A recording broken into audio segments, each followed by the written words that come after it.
Assalamualaikum warahmatullahi wabarakatuh. Selamat daring anak-anak, kembali lagi dalam wujud channel Bahasa Arab bersama Pak Zaki.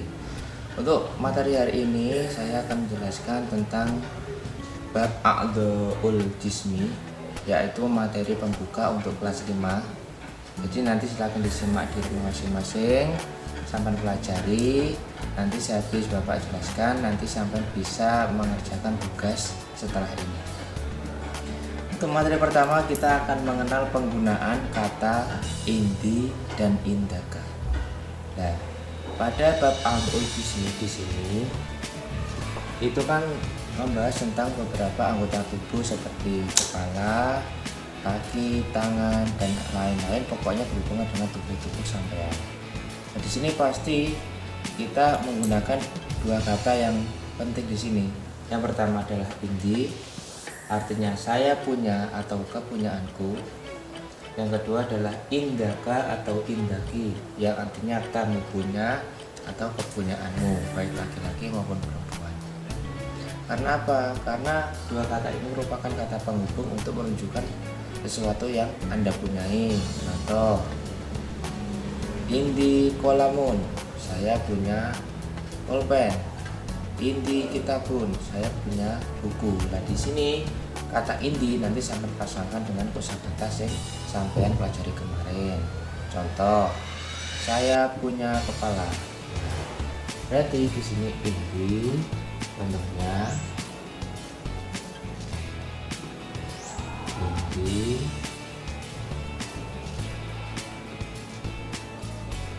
indi roksun, saya punya kepala.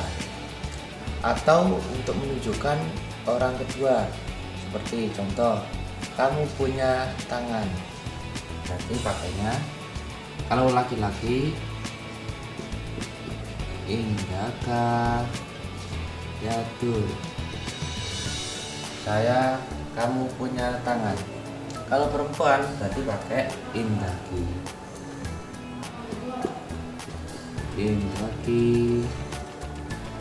yadul dan seterusnya. Nah, dua kosakata itu pokoknya untuk menunjukkan kepemilikan dari seseorang. Untuk bab ini berarti nanti fokusnya kepemilikan akan anggota tubuh, baik itu kaki dan yang lain. Nah, kemudian ada kata tanya yang kita pelajari kemarin pada kelas 4, yaitu hal dan ma. Tapi untuk hari ini kita akan fokus dengan kata tanya hal. Hal artinya apakah. Nah, ketika sampai menemukan kata tanya hal, berarti sampai di situ dikasih dua pilihan jawaban, bisa naam dan bisa la. Naam artinya ya, la artinya tidak. Sekarang akan kita praktekkan bagaimana penggunaannya di kelas 5 ini. Terus dulu ya.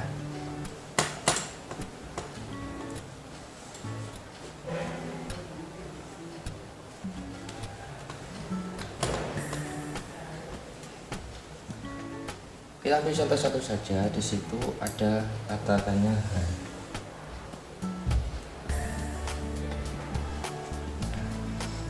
Hal di sini artinya apakah. Nah, kemudian kata tanya hal ini kita gabungkan dengan kata kepemilikan tadi. Nah, catatan, ketika sampai menggunakan kata tanya hal, itu berarti sampean menanyakan untuk orang yang sama ajak bicara atau orang kedua. Berarti kita ambil contoh yang tadi.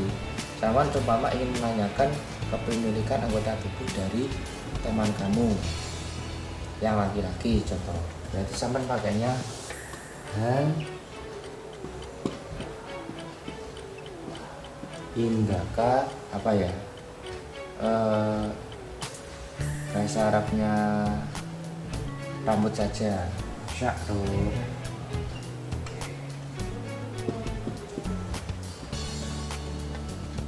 Nah, jadi kalau sampai menanyakan kepemilikan anggota tubuh buat temanmu yang laki-laki, berarti pakainya indaka.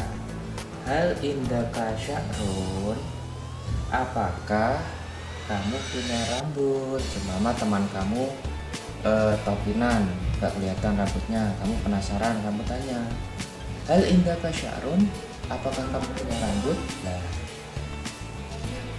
berarti kalau ternyata temanmu kamu punya rambut, berarti jawabannya naam. Berarti naam. Nah, seperti kemarin ketika belakangnya kaf atau ka atau ki, nanti jawabannya ya. Berarti kalau indaka, cara jawabnya di. Hal indaka sya'run? Naam, indi sya'run.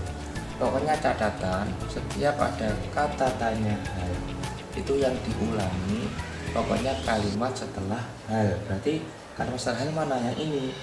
Nah, berhubung ini tanyanya pakai ka, pakai kaf diharokati fathah, berarti jawabnya pakai ya yang disukun. Hal indaka sya'run? Naam, indi sya'run. Apakah kamu punya rambut, temanku? Iya, saya punya rambut. Itu ketika jawabannya adalah naam. Oh, anu Pak, teman saya buta, seumpama nggak punya rambut. Berarti jawabannya enggak naam, tapi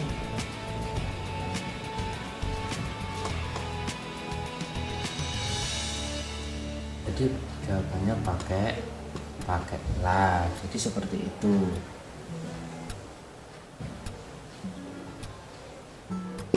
Nah, catatan untuk pasima ini ada tambahan sedikit.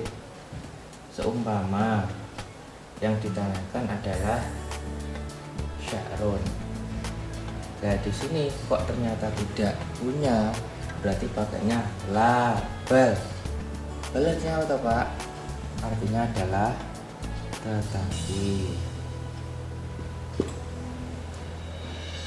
Nah, seumpama teman kamu tanya, yang perempuan aja, kan hubungan nggak kelihatan. Hal indaki sya'run, apakah kamu punya rambut, temanku? Lah, bang, seumpama dia pas habis potong botak teman kamu perempuan, dia malu untuk mengungkapkan, akhirnya teman kamu cari jawaban lain. Kemudian dia menjawab, semua punya tangan. Lah, tetap bal indi yatun. Hal indaki sya'run, apakah kamu punya rambut, kamu perempuan? Ki. La bal indiyatun, tidak, tetapi saya punya tangan. Jadi jawaban lagi sini untuk menghindari atau ketika jawabannya tidak dipunyai oleh si orang yang diajak bicara. Berarti kalau tidak punya, tidak memiliki, dia bisa menggunakan la bal. Tidak, tetapi tetap ini diulangi lagi, kakinya diganti ya, kemudian sya'runnya ini diganti kalimat lain, pokoknya nggak sama dengan yang ini. Siapa boleh memilih yang lain, boleh roksun, boleh wajhun, boleh apapun, pokoknya selain yang ditanyakan. Di sini kita pakainya yatun. Udah ya. Jadi seperti itu untuk materi pertama. Nanti saya coba sampean praktekkan untuk tugasnya nanti. Kalau masih bingung silahkan saya video lagi. Terima kasih. Wassalamualaikum warahmatullahi wabarakatuh.